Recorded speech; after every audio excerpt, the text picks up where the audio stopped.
Cuando terminaron los gritos, empezó el silencio. Y en ese silencio, algo mucho peor crece. 50 años después de la masacre de Police Hall, los Hells Angels han regresado a un nuevo campo de batalla, la frontera de Arizona. Solo que esta vez, no luchaban contra rivales. Se enfrentaban a un ejército, y no perdieron. Desde emboscadas hasta una serie de ejecuciones que dejaron más de 300 jefes de cárteles sin vida, en este video conocerás la historia real detrás del choque entre los Hells Angels y el grupo criminal más violento del desierto. Número 2. El Pacto de Sangre Fronterizo. El desierto de Arizona siempre ha sido más que una tierra estéril. Es un corredor sin ley, un cementerio de 1000 millas, donde los fantasmas de traficantes de armas, contrabandistas y forajidos aún susurran en la arena. Durante décadas, esta tierra de nadie entre Estados Unidos y México fue un cruce silencioso. Hasta hace poco, cuando el sonido de los motores de las Harley rompió el silencio. Venían del norte, del club de motociclistas Hells Angels, la hermandad de motociclistas fuera de la ley más temida del mundo. Y desde el sur, llegaron armados con armas de uso militar, respaldados por la disciplina implacable del cártel de Sinaloa, cuyo imperio se extiende desde Sonora hasta California. En algún punto entre esas dos fronteras, el destino los obligó a cruzar la misma tierra polvorienta. Pero antes de entender cómo 300 miembros del cártel terminaron muertos, debemos comprender quién se atrevió a enfrentarlos de frente y por qué. Ese espacio era el Salón de Mujeres Polacas. Era un barrio polaco, y allí se celebraban eventos. Decidieron organizar una exhibición de motos para exhibir motocicletas trofeo. La grabación es granulada, tomada del documental de Andé, Secretos de los Ángeles del Infierno. Relata lo que los investigadores denominaron la pelea de motociclistas más mortífera de la historia de Estados Unidos. Una escena llena de sangre y leyenda. Eso fue en Cleveland, en 1974. El fallecimiento del Salón de Mujeres Polacas. 32 ángeles superados en número 8-1 por motociclistas rivales, pero de alguna manera lograron salir con vida. La pandilla de la raza fue diezmada. Los pasillos estaban empapados de fluidos rojos. Y no fue solo una pelea, fue una operación militar. Esa táctica, el preposicionamiento, definiría la forma en que los ángeles abordaron el conflicto fronterizo casi medio siglo después. Para 2023, el cártel de Sinaloa había comenzado a consolidar el control de las rutas de contrabando a lo largo del corredor oeste de Arizona, que se extiende desde Luqueville hasta San Luis Río, Colorado, un tramo conocido como la Puerta de Sonora. Según la Oficina de Aduanas y Protección Fronteriza de Estados Unidos, esta región experimentó un aumento sin precedentes de cruces ilegales, no solo de migrantes, sino también de convoys tácticos de traficantes armados que usaban el desierto como camuflaje. Informes federales posteriores sugirieron que una banda de motociclistas había comenzado a patrullar secciones de terrenos de ranchos privados cerca de Ajo, Arizona. Al principio, las fuerzas del orden descartaron a estos grupos como milicias locales, pero las conversaciones de radio interceptadas revelaron otra historia. Estaban organizados, disciplinados y usaban las mismas señas de identidad que antaño se asociaban con la sección californiana de los nómadas de Los Ángeles del Infierno. Los Ángeles habían perdido hermanos por el fentanilo, no en disputas territoriales, sino por sobredosis. Su credo, siempre a la vanguardia, se había vuelto más oscuro. Venganza. El veneno del cártel estaba matando estadounidenses, y eso era algo que Los Ángeles no perdonarían. Un informe del Departamento del Sheriff del Condado de Pima documentó una serie de enfrentamientos inexplicables a lo largo de la Ruta Estatal 85, vehículos quemados, casquillos de munición 7, 62 NATO y huellas de neumáticos que se dirigían al norte, hacia una conocida zona de descanso para motociclistas cerca de Guay, Arizona. Fuentes policiales citadas por el Arizona Republic señalaron que se había visto a grupos de Harley sin identificación escoltando camiones civiles en formación por senderos desérticos, un comportamiento consistente con convoys tácticos. Aún así, nadie creía que alguna vez se enfrentarían directamente a un cártel. La noche del incidente comenzó como cualquier otra incursión por el desierto. En la madrugada del 17 de marzo de 2024, una caravana de 12 camionetas, posteriormente vinculada al ala de ejecución de los niños de Sinaloa, cruzó un corredor no oficial frente al Monumento Nacional Orgen Pipe. Transportaban armamento habitualmente reservado para conflictos militares, rifles M249 con alimentación por correa, lanzacohetes y drones con visión nocturna. El destino del convoy, una casa de seguridad cerca de Sázabe, Se sospechaba que albergaba tanques de almacenamiento de narcóticos con destino a Phoenix Distribution. Pero lo que no sabían, o se negaban a creer, era que los Hells Angels ya controlaban la ruta de salida norte. Un agente federal anónimo citado por Reuters describió el encuentro como el primer caso conocido de un enfrentamiento táctico a gran escala entre una organización estadounidense de motociclistas y un cártel mexicano. Según el análisis posterior al incidente de la CBP, Los Ángeles se habían infiltrado en la zona días antes, utilizando antiguos conocimientos tácticos que se remontan a las reyertas de la década de 1970. Enterraron escondites de armas cerca de escondites naturales, una estrategia que se parecía a la del Salón Polaco. Se movían sigilosamente, comunicándose por radios de onda corta encriptadas. Se rumoreaba que el ángel que lideraba el frente de Arizona era Rex Méndez, un veterano de la infantería de marina expulsado del club años antes por acciones no autorizadas, pero reincorporado por causa común.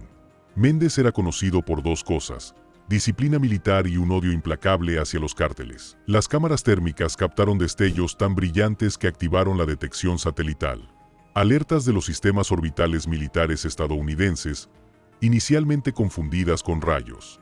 Lo que siguió fue un tiroteo de 43 minutos a lo largo de 4,3 kilómetros de terreno desértico. Un testigo, un guardabosques de la patrulla fronteriza estacionado 17 kilómetros al norte, describió haber escuchado fuego automático constante, como en Fallujah.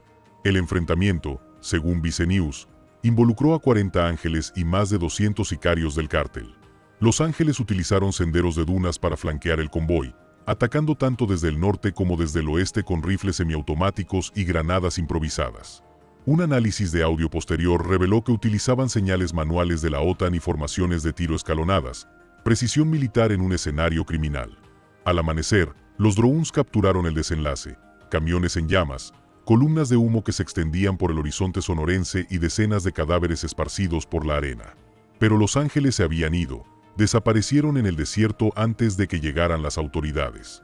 La oficina del FBI en El Paso confirmó posteriormente al menos 317 fallecidos atribuidos al enfrentamiento, la mayoría pertenecientes a la división Los Ninis de Sinaloa. Entre los fallecidos se encontraba Víctor L. Pez Quintero, teniente de rango medio responsable de supervisar la logística del fentanilo en Arizona. Su muerte desencadenó una violenta purga interna en México, donde facciones rivales se acusaron mutuamente de traición. La oficina lo calificó como un incidente transnacional multipartidista bajo investigación, negándose a identificar a los sospechosos.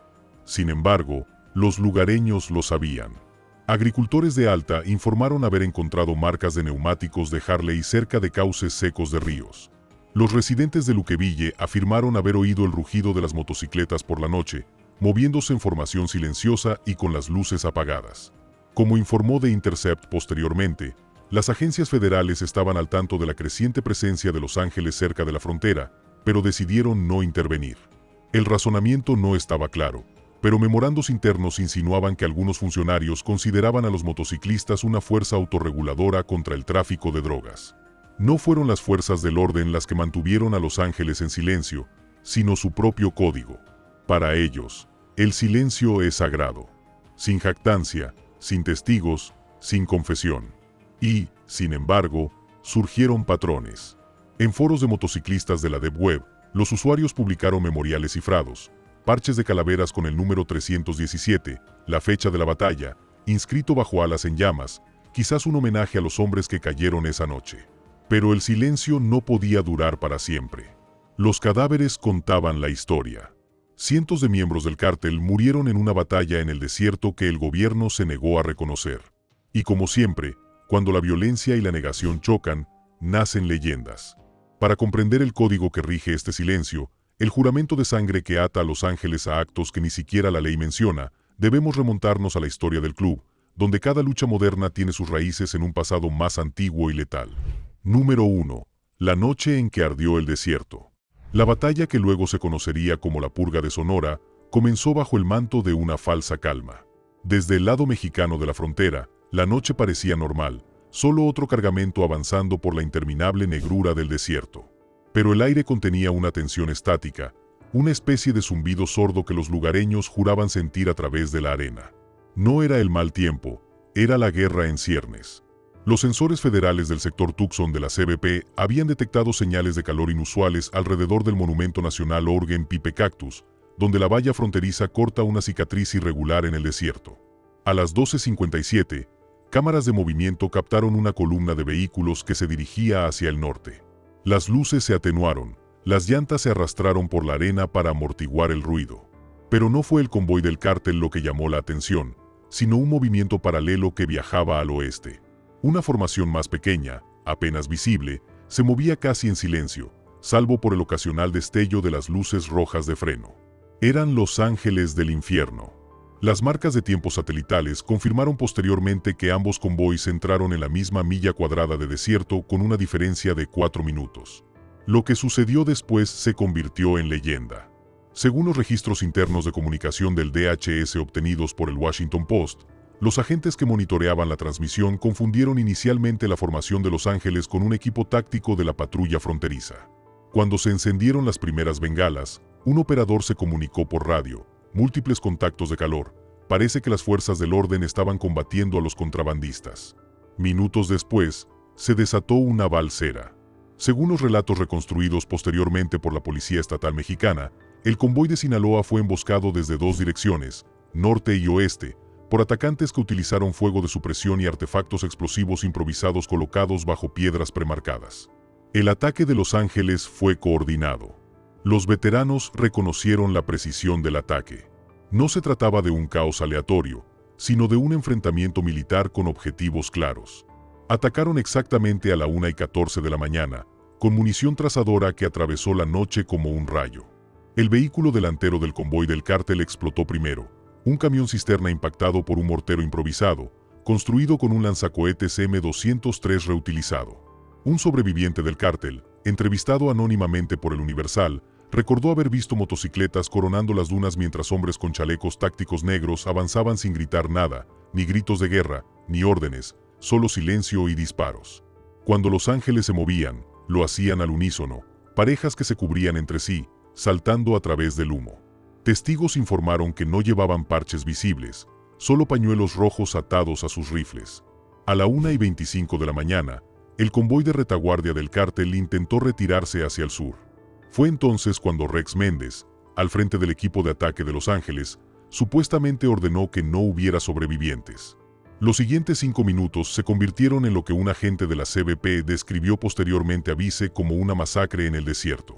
Más de 40 vehículos fueron destruidos o inutilizados, y las imágenes térmicas mostraron que más de 300 señales de calor se enfriaron en menos de una hora.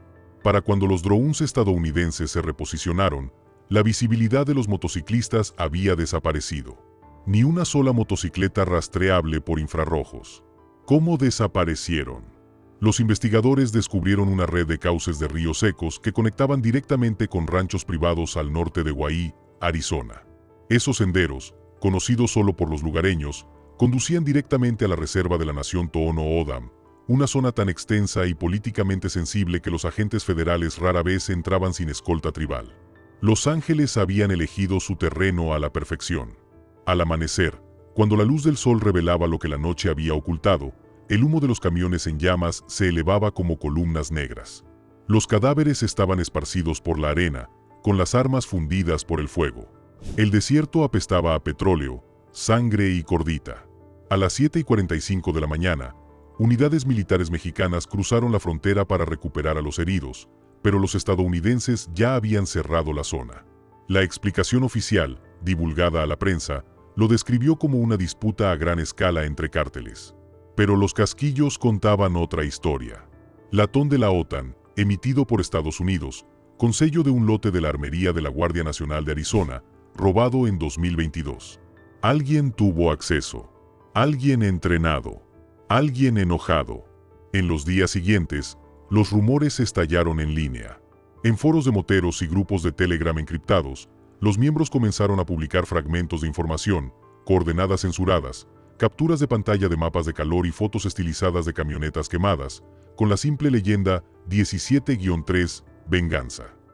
Esa cita del polaco Holzer Weiber resonó inquietantemente en los foros, citada por moteros que comparaban los dos eventos, 1974 y 2024, como capítulos del mismo código.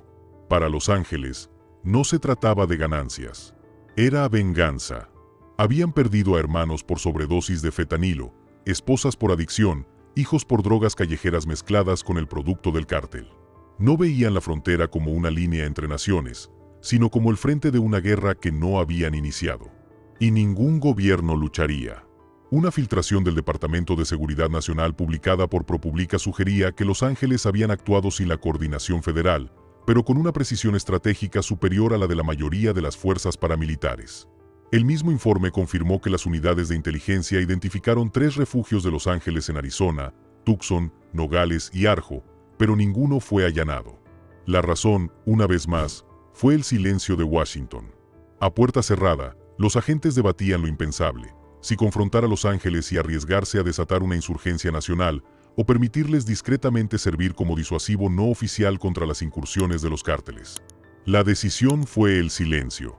Mientras tanto, al otro lado de la frontera, el cártel de Sinaloa comenzó su venganza. En menos de 48 horas, hombres armados asaltaron un pequeño rancho en Sonoita, México, y ejecutaron a 2 hombres que se cree eran ciudadanos estadounidenses. Días después, un desguace de Phoenix fue incendiado. Su dueño, que se rumoreaba era afiliado de Los Ángeles, fue encontrado desaparecido. Los foros del cártel difundieron fotos de motocicletas quemadas, con subtítulos en español que decían: "Para cada jefe, un fallecido". Pero subestimaron la determinación de Los Ángeles. Según The Guardian, en 2 semanas, 3 jefes de rango medio del cártel, El Gato, Pájaro y Morocho, fueron encontrados ejecutados en las carreteras de Sonora. Cada cuerpo tenía la misma marca, grabada en el pecho: una calavera en llamas rodeada de alas de ángel. No era arte, era una firma. Las autoridades mexicanas locales admitieron discretamente ante la prensa que estos falsamientos parecían ritualizadas, lo que implicaba la participación de un grupo extranjero. Pero nunca se divulgó ninguna prueba y los archivos fueron sellados. Dentro de la cultura motera, la batalla de Arizona se convirtió en un mito, contado en susurros en bares y reuniones de moteros, disfrazado de rumor, pero arraigado en la verdad. Para Los Ángeles, que viven según la ley de los 3 noes: ni hablar, ni rendirse, ni testigos. Aún así, la evidencia se acumulaba. Imágenes satelitales filtradas a la prensa mostraban huellas de neumáticos de motocicletas que se dirigían hacia el norte desde el campo de batalla. Los recibos de combustible de Yuma y Gila Bend coincidían con el mismo periodo. Testigos presenciales describieron convoys de Harleys negras moviéndose en formación por el desierto, con las luces apagadas y los motores rugiendo como un trueno. Agentes federales rastrearon discretamente transacciones cifradas de Bitcoin entre miembros conocidos de Los Ángeles y proveedores de armas de la Darknet, confirmando, como Bellingcat descubrió posteriormente, que el grupo había comprado más de $2,1 millones en municiones aptas para armas exmilitares en Texas. Lo que comenzó como venganza se había convertido en una organización.